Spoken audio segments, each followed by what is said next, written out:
6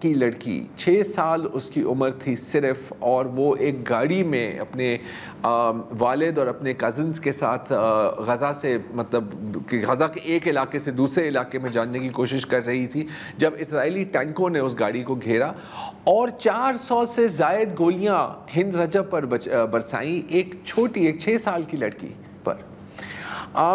اور مجھے یہ بھی یاد ہے اس کی جب آڈیو کال ریلیز ہوئی تھی کہ پتہ نہیں کیسے اپنے والد صاحب یا اپنے کزنز کے اس کا فون اٹھا کر اس نے کسی طرح غزہ میں جو ریڈ کریسنٹ, جو فلسطینی ریڈ کریسنٹ پیرامیڈکس جو آپریٹ کرتے ہیں ان کو کال کی, اور وہ آڈیو ریکارڈنگز ہیں ہمارے پاس, ہم نے کئی بار ان کو چلایا ہے. اور ایک کال میں وہ بات کر رہی ہے, اب ظاہر ہے کہ جو ان سے بات کر رہے ہیں اور ہند سے بات کر رہے تھے وہ چاہ رہے تھے کہ وہ بات کرتی رہے تاکہ اس کا تھوڑا سا ذہن کہیں اور لگے, تو وہ بالکل خاموش تھی. اور اس سے پوچھا گیا کہ بیٹا تم کچھ کہہ کیوں نہیں رہی, اور وہ کہتی ہے کہ کیونکہ جب میں اپنے منہ کھولتی ہوں میرے منہ سے خون نکلتا ہے اور وہ میرے نئے کپڑے ہیں اور اگر ان پہ داغ لگ گیا تو میری امی ناراض ہوں گی. اور ہند رجب کی پھر لاش ہی ملی ہمیں, اور ان پیرامیڈکس کی لاش بھی ملی جو وہاں پر ان کو ریسکیو کرنے جا رہے تھے, اور اسرائیل نے ان کو بھی قتل کیا. ہمیں قاتل کی بھی شناخت ہو گئی ہے. یہ اسرائیل کے آرمرڈ ڈویژن کے لیوٹیننٹ ہیں, لیوٹیننٹ کرنل بینی اہرون. لیکن ظاہر ہے ہمیں پتہ ہے کہ کچھ نہیں ہوگا, انصاف کبھی نہیں ملے گا, اس کو کبھی وار کرائمز کے لیے ٹرائی نہیں کیا جائے گا.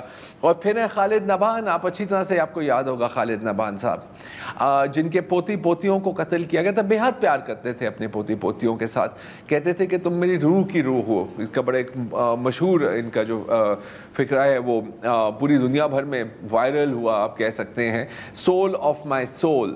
تو پہلے تو ان کے پوتے پوتیوں کو قتل کیا گیا, یہاں پر آپ دیکھ سکتے ہیں اس کو جگانے کی کوشش کر رہا ہے, وہ کہہ رہے پھر کیونکہ انہوں نے پھر ایک عہد کیا کہ میں لوگوں کے حوصلے بلند رکھوں گا, جو فلسطینی ہیں غزہ میں, اور سب کے کوئی نہ کوئی لوڈ ون یا کوئی نہ کوئی گھر والے کو تو قتل کیا ہی گیا ہے اسرائیل کے ہاتھوں, تو ان کو میں کنسول کروں گا, ان کو میں کنڈول کروں گا. اب ظاہر ہے اسرائیل یہ کیسے برداشت کر سکتا ہے کہ کوئی ایک تھوڑی سی چھوٹی سی بھی امید کی کرن رہے غزہ کے اندھیروں میں, تو ان کو بھی قتل کر دیا گیا.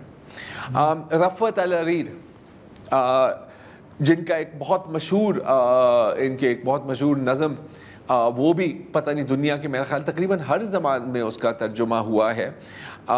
If I die, you know, وہ والی جو ہے, شاعر تھے, استاد تھے, مصنف تھے, اور بالآخر نشانہ بنا کر ان کو بھی قتل کر دیا گیا. اور یہاں میں ایرن بشنل کا بھی ذکر کرنا چاہ رہا ہوں, ایک باز امیر امریکن فوجی جس نے ان پروٹیسٹ 1 سال ہو گیا ہے, اس بات کو بھی سال سے زائد ہو گیا ہے شاید, اسرائیلی سفارت خانے کے سامنے اپنے اوپر پیٹرول چھنک کر اپنے آپ کو نظر آتش کیا ایز اے پروٹیسٹ. اور میرا خیال ہے کہ ہفتے 10 دن میں کم از کم ویسٹرن میڈیا پر اور ہاں دنیا کی میڈیا پر اس کا ذکر ہی ختم ہو گیا.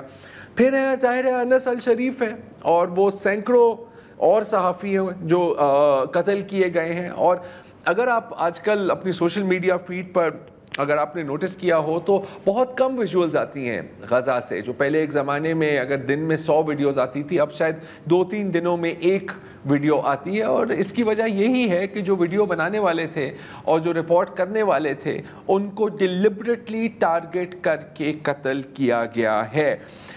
کچھ ویڈیوز لیکن جو وہاں پہ مقامی شہری یا جو کچھ بہادر صحافی جو ابھی تک وہاں پر کام کر رہے ہیں وہ بھی ہمیں بھیجتے ہیں. اور ہمیں پتہ ہے کہ 4 اکتوبر کو جیسے کہ کچھ گھنٹوں قبل ٹرمپ نے کہا تھا کہ جی میں نے اسرائیل کو ہدایت دی ہے کہ آپ ایک دم بمباری بند کریں. اسی وقت اسرائیل نے بمباری کی, پہلے دن ہی کوئی 70 سے 80 فلسطینیوں کو قتل کیا, زیادہ تر تعداد بچوں کی ہی تھی. اس کے ایک دن بعد آج بھی یہ سلسلہ جاری ہے. اور پھر یہ کہا جاتا ہے کہ نہیں, اگر آپ وار زون سے نقل مکانی کریں گے تو ہم آپ کو کچھ نہیں کریں گے. تو یہ آپ اگر ایک تصویر دیکھیں, یہ اس خاندان کی تصویر ہے, یہ اس خاندان کا حال ہے جو نارتھ غزہ سے ساؤتھ غزہ جانے کی کوشش کر رہے تھے اور ان کی گاڑی پر بمباری کی اسرائیل نے. اور اس دن اس روز یہ ہے ان کی گاڑی، یہ ہے ان کا جو حال ہوا ہے. اسی روز ان کے علاوہ 60 سے 70 اور فلسطینیوں کو بھی قتل کیا گیا ہے. تو اور کوئی چارہ نہیں ہے. فلسطین میں جتنے یتیم ہیں وہ شاید آپ کو پر کیپٹا اگر آپ حساب لگائیں، فیصد حساب لگائیں، آپ کو دنیا میں نہیں ملیں گے.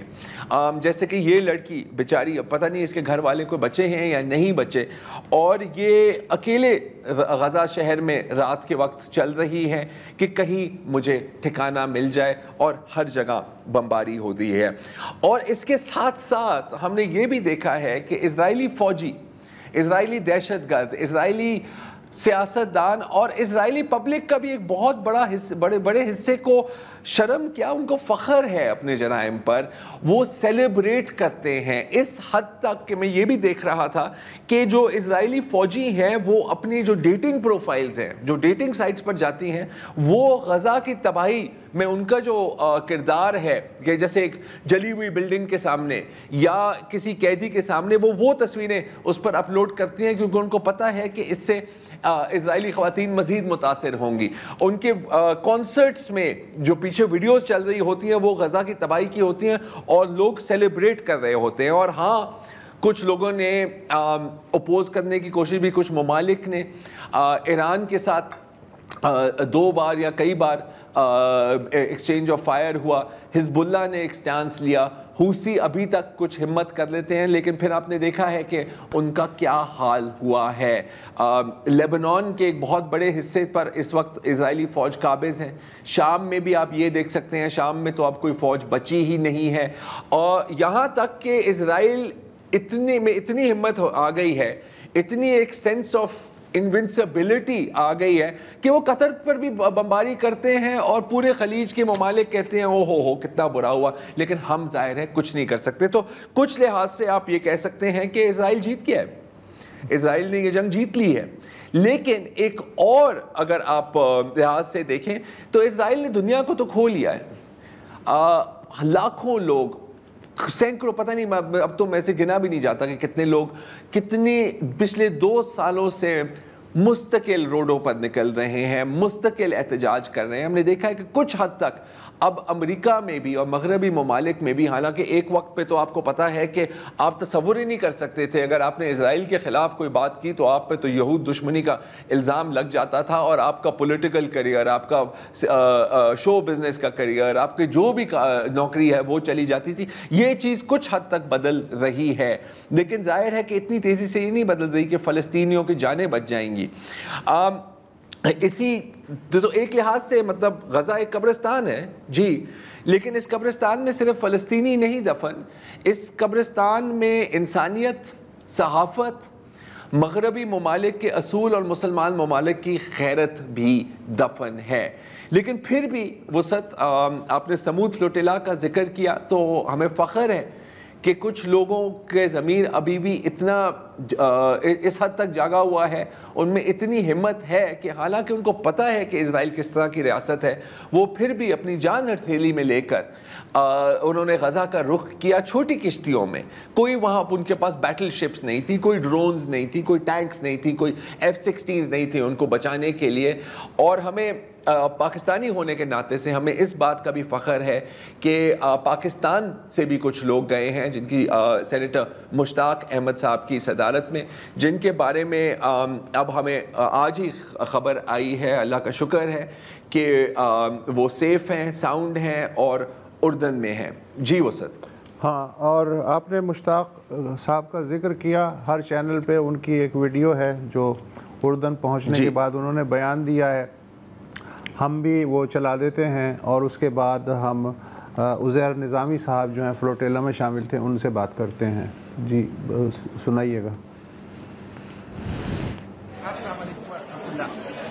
میں اپنے 150 ساتھیوں کے ساتھ اردن پہنچ چکا ہوں، اور الحمدللہ 5-6 دن اسرائیل کے بدنام زمانہ نگیو ڈیزرٹ جیل کے اندر رہنے کے بعد ہمیں رہائی مل چکی ہے. اس دوران ہمارے ہاتھوں میں ہتھکڑیاں ڈال کے پیچھے باندھی گئی، ہمارے پاؤں میں بیڑیاں اور زنجیریں ڈالی گئی، ہمارے آنکھوں پر پٹیاں باندھی گئی، ہمارے اوپر کتے چھوڑے گئے، ہمارے اوپر گنز رکھی گئی، اور ہمیں بدترین قسم کا ٹارچر کیا گیا. ہم نے